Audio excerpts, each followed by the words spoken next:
Right, so question 22 is another one of these starred questions, so make sure that the quality of your written communication is absolutely spot on here. We're told that Shabin has a biased coin and the probability that the coin will land on heads is 0.6. Okay, so the probability heads is 0.6.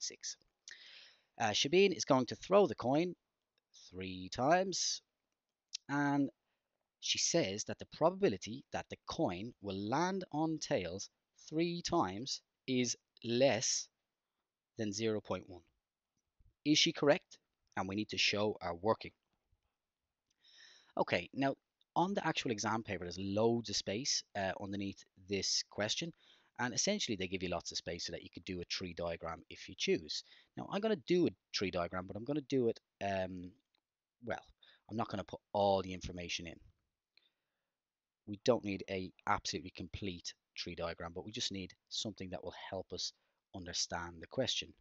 So on the first go, we'll either get heads or tails. Now the probability is going to be 0.6 for heads, which means it must be 0.4 for tails. Remember, the coin is biased. That means it ain't fair. Okay, that's the first throw.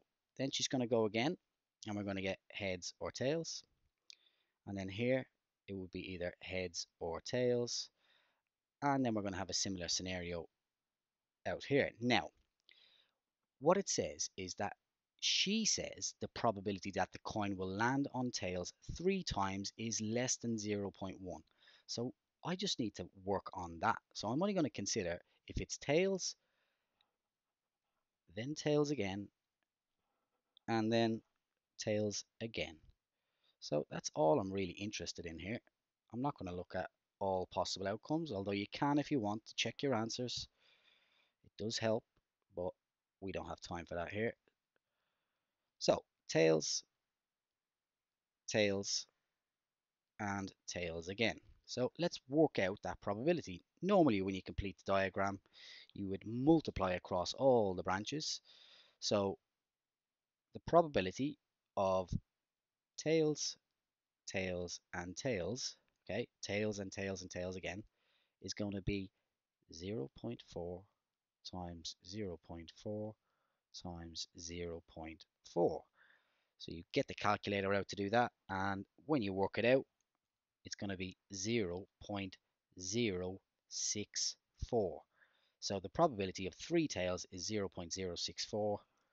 Well, is that what she said? She said it would be less than 0.1. So she is correct. Why? She's correct because 0.064 is indeed less than 0.1, and that will get you 3 marks.